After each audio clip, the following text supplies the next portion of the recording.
Bienvenidos nuevamente todos y todas a este video que hace parte del cúmulo de videos de la asignatura Derecho Constitucional Colombiano. En esta oportunidad vamos a abordar el tema de la unidad 5 que gira en torno a los derechos de libertades. Temáticamente voy a dividir este video por lo menos en tres partes. Una primera parte que gira en torno a un pequeño repaso o flashback de los videos que vimos en el capítulo, en la unidad anterior. Después de eso veremos los elementos axiales de los derechos de libertades, donde dentro de los cuales observaremos el concepto de los derechos de libertades, la clasificación de los mismos, y después veremos algunos derechos que hacen parte de los derechos de libertades en cada una de sus clasificaciones. Bien, el tema que habíamos visto anteriormente era la Carta de Derechos. Vimos dentro de este tema, además de la Carta de Derechos, los derechos humanos, derechos constitucionales y derechos constitucionales fundamentales.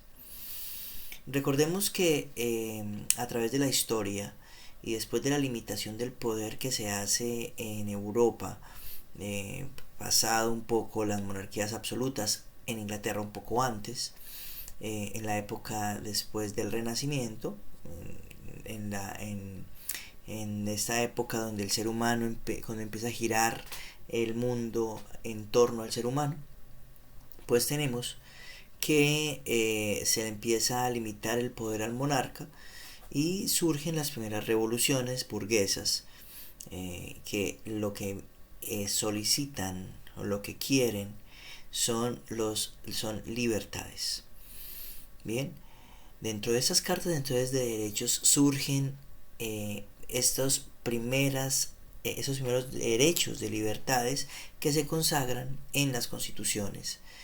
Recordemos que esas revoluciones también dieron origen a las constituciones modernas, empezando por la Constitución de Filadelfia del año 1787, la Declaración de los Derechos del Hombre y del Ciudadano en Francia 2 años después, y después las revoluciones latinoamericanas, donde por lo menos la colombiana fue en 1810. Esto lleva entonces a que pensemos, ¿no?, en las obligaciones que tienen los estados en torno a esos derechos. Hablemos un poco de los derechos humanos. Los derechos humanos podemos entenderlos en muchos conceptos, pero podemos entenderlos como facultades subjetivas que recaen en un individuo o un conjunto de individuos que tienen un sustrato ético valorativo, y que puede ser exigible a través de los jueces. Algunos indican que también tiene un deber correlacional, ¿cierto? Pero tiene por lo menos tres dimensiones, que es la dimensión ética, jurídica y política. Ahorita no voy a explicar cada una de ellas, pero lo importante resaltar es que que los estados en torno a los derechos humanos tienen ciertos tipos de obligaciones. Están las obligaciones positivas, las obligaciones negativas, las obligaciones de abstención, las obligaciones positivas, negativas, de regulación, de adecuación. Cuando hablamos de las principales, tenemos por lo menos dos, que son las obligaciones positivas y obligaciones negativas. Dentro de las obligaciones positivas son las obligaciones de hacer. El Estado se compromete frente a los derechos humanos a garantizar por lo menos prestacionalmente algunos derechos, y aquí eso sobre todo se identifica con los derechos de corte social.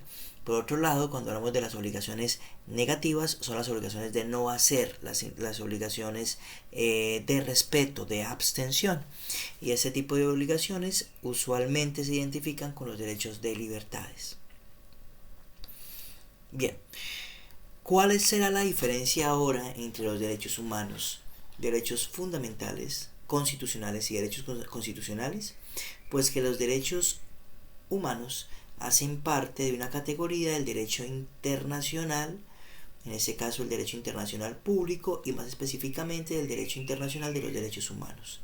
O sea que los derechos humanos son unas categorías jurídicas que se encuentran insertas o que se encuentran dentro del derecho internacional de los derechos humanos. Por otro lado, cuando hablamos acerca de los derechos fundamentales, constitucionales, son una categoría de derechos que se encuentran insertos en las constituciones. Podríamos decir que se encuentran dentro del derecho constitucional. De hecho, lo propio ocurre con los derechos constitucionales. Entonces, los derechos constitucionales son una categoría que se encuentran dentro del derecho constitucional y los hallamos en la Constitución. Y los derechos fundamentales también están dentro de la Constitución. Lo que ocurre es que los derechos fundamentales tienen una garantía constitucional reforzada. Y usualmente esos derechos, que también se suelen denominar derechos de primera generación, que por cierto las generaciones de derechos ya han sido replanteados como categoría jurídica, y en la actualidad hablamos acerca de otra forma de ver los derechos humanos insertos en las constituciones, en este caso derechos fundamentales, derechos constitucionales. Por lo tanto, recapitulando, podemos decir que los derechos humanos son una categoría que se encuentran insertos en el derecho internacional de los derechos humanos, que a su vez son parte del derecho internacional público. Por otro lado, los derechos constitucionales son una categoría de derechos que se encuentran dentro del derecho constitucional, que hacen parte del derecho público e interno. Y dentro de los derechos constitucionales también conseguimos los derechos fundamentales constitucionales, que tienen una garantía constitucional reforzada. Ahora bien, hablemos un poco sobre los derechos de libertades. ¿Qué podremos entender por libertad? Y aquí voy a leer un concepto de Bernal Pulido en el texto de Manuel Fernando Quinche, capítulo 4, que habla de los derechos de libertades, de las libertades físicas, y aquí dice lo siguiente: el individuo no solo es libre de hacer lo razonable o necesario, sino libre de hacer o dejar de hacer lo que quiera sin intervención proveniente del Estado o de otros individuos. Bien, entonces, ¿qué entenderíamos por libertad? ¿Cuál sería esa facultad? ¿Cuál es el sustrato ético valorativo? Pues podemos entender a la libertad como la facultad que tiene un individuo de expresar su forma de ver el mundo o de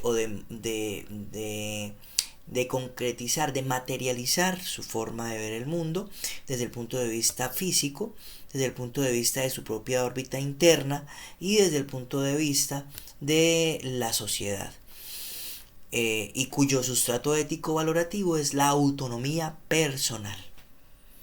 Eso nos lleva entonces, como dice Manuel Fernando Quinche, a indicar que las personas son libres de construir su propio proyecto de vida en nombre de la autonomía personal. Fíjense aquí cómo el concepto que acabo de dar de libertad tiene por lo menos tres facetas. Una que tiene que ver con el aspecto físico del individuo, ¿cierto? Otra que tiene que ver con su propia forma de ver el mundo, un aspecto interno, y otra que tiene que ver con la libertad en torno a la sociedad. Eso lleva entonces a que la libertad tenga por lo menos tres dimensiones. Primera dimensión, las libertades físicas, frente a dimensiones o clasificación, las libertades físicas. La segunda tiene que ver con las libertades de la esfera interna. Y la tercera tiene que ver con las libertades de actuación en el plano social. Bien, vayamos con la primera. Cuando hablamos un poco de las libertades físicas, podemos clasificarlas, como lo hace Manuel Fernando Quinche, por lo menos en los siguientes derechos. El derecho a la libertad física está por allá consagrado en el artículo 28 de la Constitución, donde también se encuentra el derecho a la inviolabilidad de domicilio. Podemos abordar también el derecho a la libertad de circulación y de residencia, que se encuentran en el artículo 24. Ahora bien, por otro lado, se encuentran las libertades de la esfera interna de la persona, que tienen, entre otras, el libre desarrollo de la personalidad, artículo 16, También la libertad religiosa y de cultos, artículo 18, y la libertad de conciencia, artículo 19, entre otras. Tenemos otra dentro de los derechos de libertades, otra clasificación, que son las libertades de actuación en el plano social, que tienen por lo menos la libertad de expresión o información, que es el artículo 20. Tenemos además la libertad de escoger profesión u oficio, el artículo 26, la libertad de enseñanza, aprendizaje, la libertad de investigación y la libertad de cátedra, que es el artículo 27, y tenemos también la libertad de asociación, que es el artículo 38. Bien, después de haber dicho esto, pretendo metodológicamente primero ir a la lectura del artículo para después hacer una pequeña explicación con relación a estos derechos. Vamos entonces con el artículo 28 y aquí me permito buscarlo. Dice, me permito un segundo, por acá voy a buscar en la Constitución esos artículos.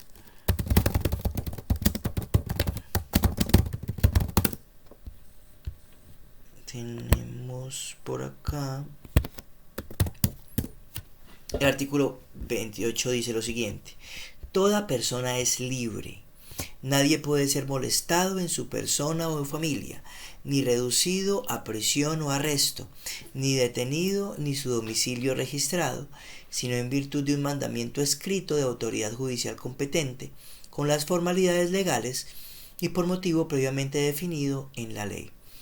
La persona detenida preventivamente será puesta a disposición del juez competente dentro de las 36 horas siguientes para que éste adopte la decisión correspondiente en el término que establezca la ley. En ningún caso podrá haber detención, privación, ni arresto por deudas, ni penas y medidas de seguridad imprescriptibles.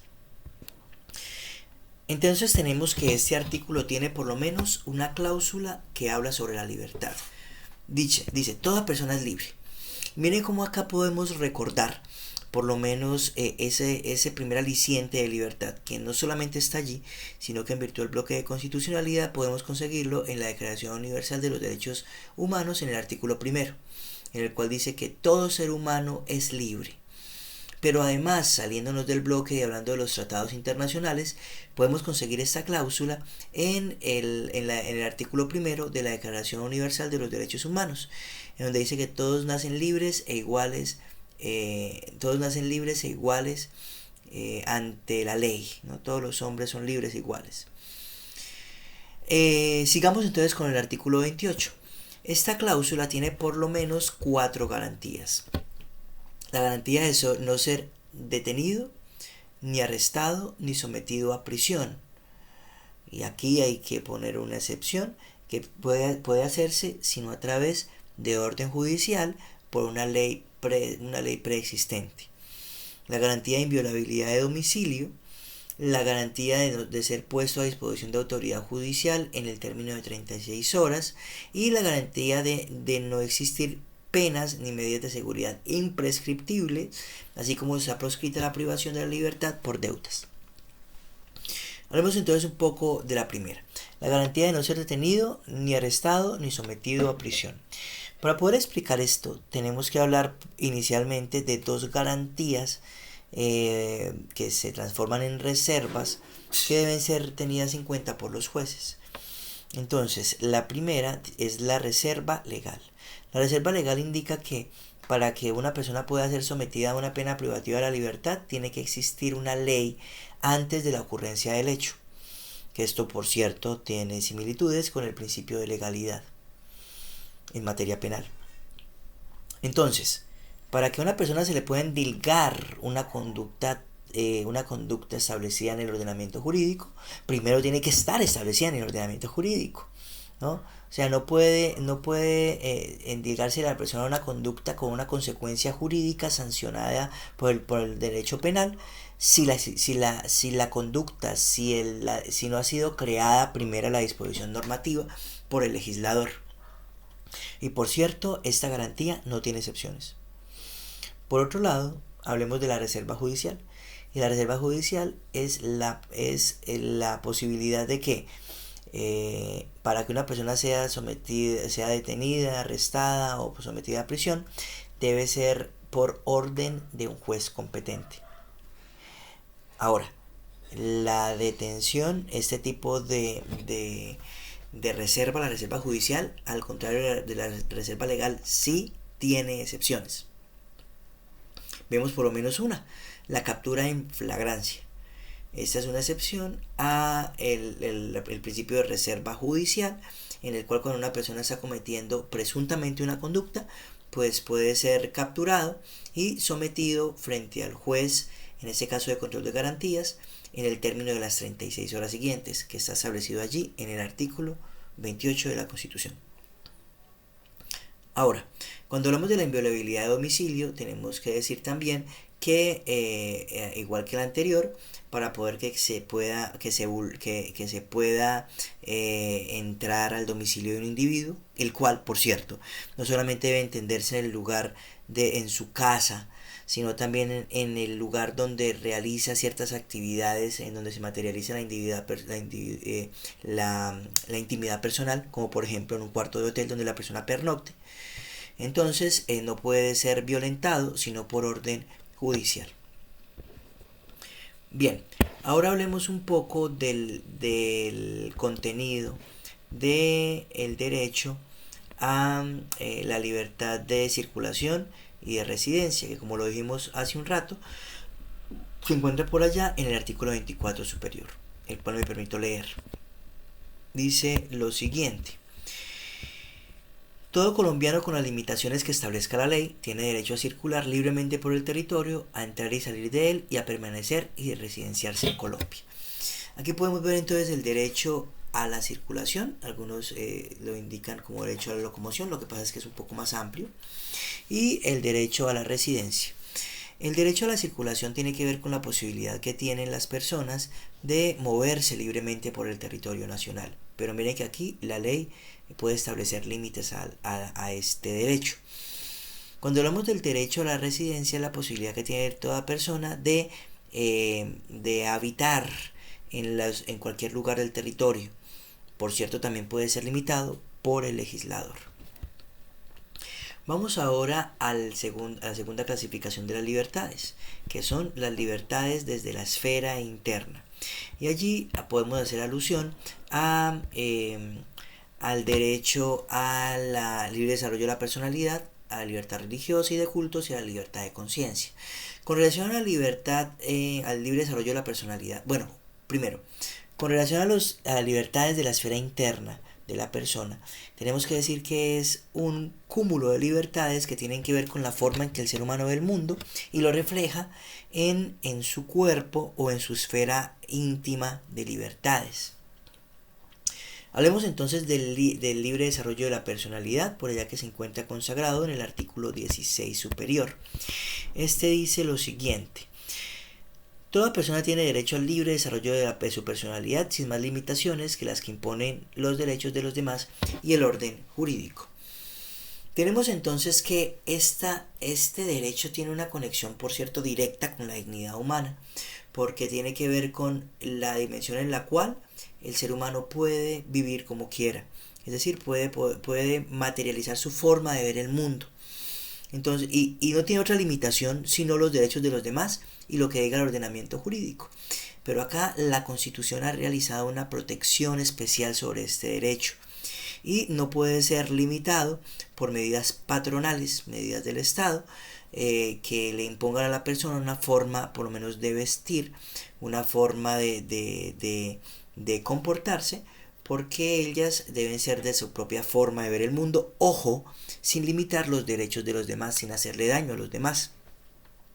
Situación que por cierto puede verse limitada, por ejemplo, en algunos lugares donde se necesitan vestuario especial, como por ejemplo los uniformes, pero de resto, con relación al vestuario y a forma de cómo la persona se autopercibe, pues no tiene otra limitación que el ordenamiento jurídico.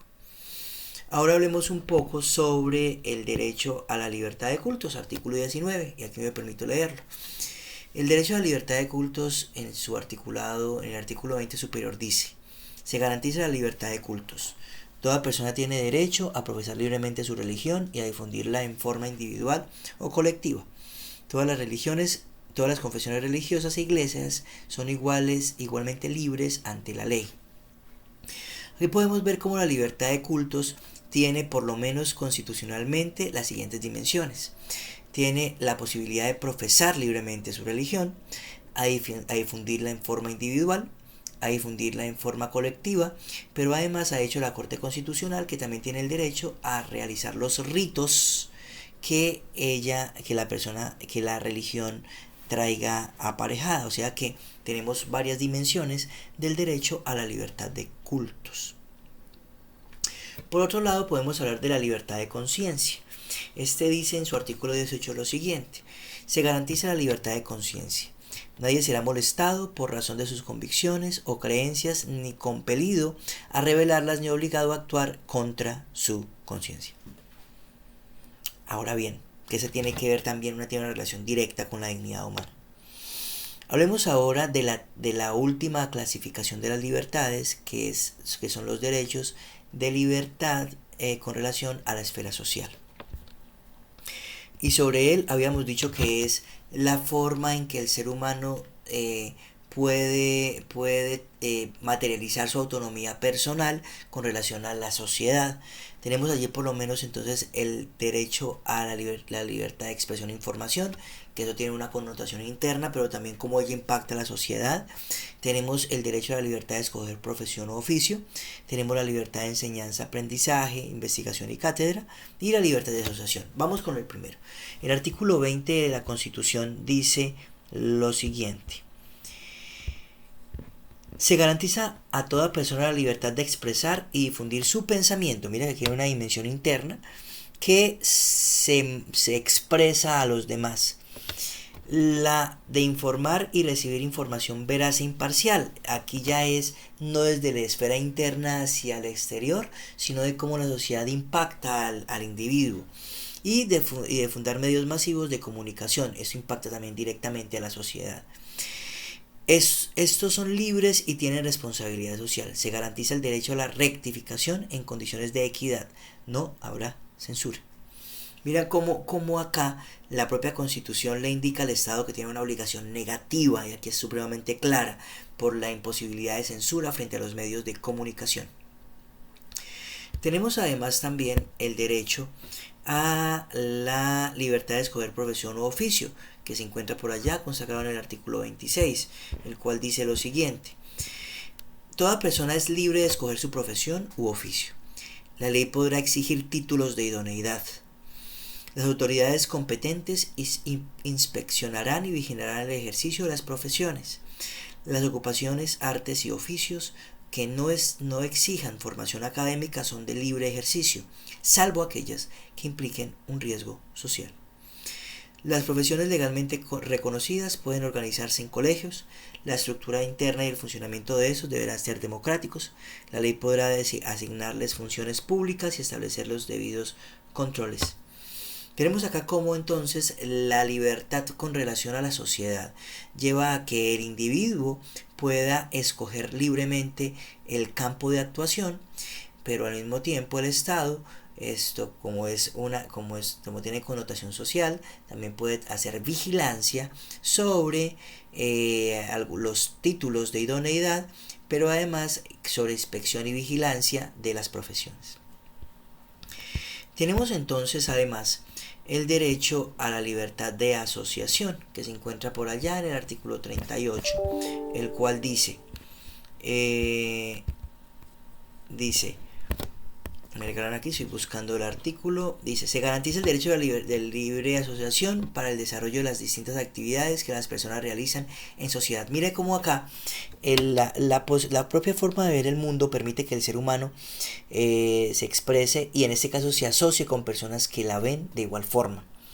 Bien, por eso el impacto y por eso la clasificación de este derecho dentro de las libertades que tienen relación con el aspecto social. Entonces, recapitulando, podemos decir que el derecho a la libertad tiene por lo menos tres dimensiones.